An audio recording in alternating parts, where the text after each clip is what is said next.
সেই ফ্যাসিস্ট, সেই স্বৈরাচারের দোসররা কিন্তু বাংলাদেশে আবার তাদের কার্যক্রম বিভিন্ন ভাবে তারা শুরু করেছে।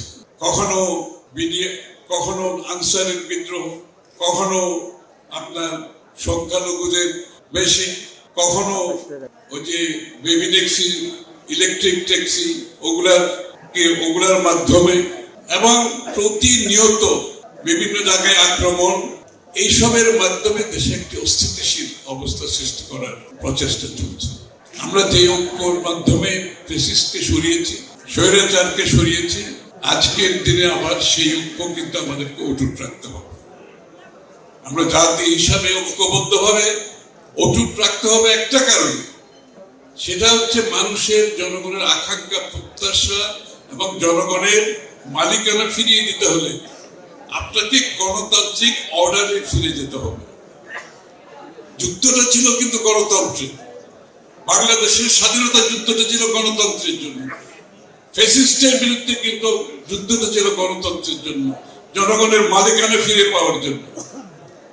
আমরা সম্মিলিতভাবে, ঐক্যবদ্ধভাবে আজকে আবারও একসাথে কাজ করে আমাদের গণতান্ত্রিক অর্ডারে ফিরে যাওয়ার যে প্রক্রিয়া, তার জন্য সরকারকে, অন্তর্বর্তীকালীন সরকারকে সার্বিক সহযোগিতা করে যাচ্ছে এবং আমরা সেটা করতে চাই।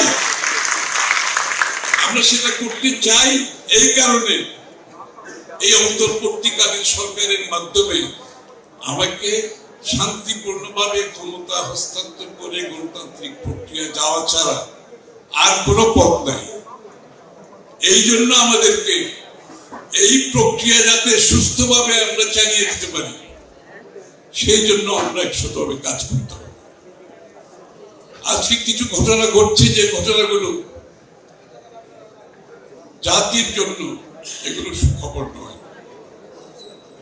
আপনারা দেখেছেন ইতিমধ্যে বিভিন্ন ঘটনাবলী, অন্য 16 বছর ধরে যেই দাবিগুলো ছিল না, যেই বিষয়গুলো নিয়ে কেউ রাস্তায় নামেনি, এখন দেখা যাচ্ছে হঠাৎ করে বিভিন্ন দাবি নিয়ে বিভিন্ন গোষ্ঠী, বিভিন্ন সংস্থা, তারা আজকে তাদের দাবিগুলো নিয়ে রাস্তায় নামছে একটা অন্তর্বর্তীকালীন সরকারের সঙ্গে।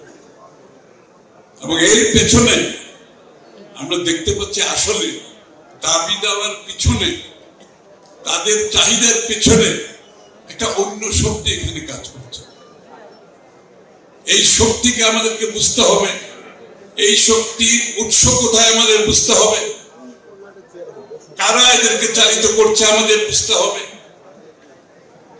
ইদানিং যে ঘটনাগুলি ঘটছে ধর্মের নামে যে ঘটনাগুলো ঘটছে, এগুলোকে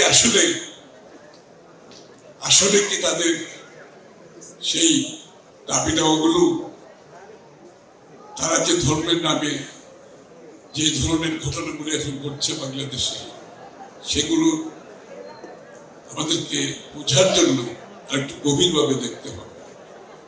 আমাদের দেশে সাম্প্রদায়িক সম্প্রীতি সমস্যা নাই আমি বলবো না, এটা হচ্ছে ব্যতিক্রম। সাম্প্রদায়িক সম্প্রীতির যে সমস্যা বাংলাদেশে আছে, সেটা হচ্ছে ব্যতিক্রম। ইংরেজিতে বলে অ্যাবারেশন। এটা নর্মাল কিছু না, কিন্তু এইটাকে যেইভাবে দেখানো হচ্ছে এবং যেইভাবে দেখিয়ে বাংলাদেশে অস্থিরতা সৃষ্টি করার চেষ্টা করছে, সেটা তো বাংলাদেশ নয়। আমরা কি অন্য দেশের, যেখানে আমরা দেখছি,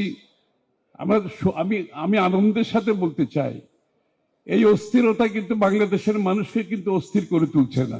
খেয়াল করছেন আপনারা? বাংলাদেশের মানুষ কিন্তু কোনো প্রতিক্রিয়া দেখাচ্ছে না। এতগুলো ঘটনা ঘটছে, একজন আইনজীবী মারা গেছে, অনেকে মনে করেছিল এটা বড় প্রতিক্রিয়া হবে।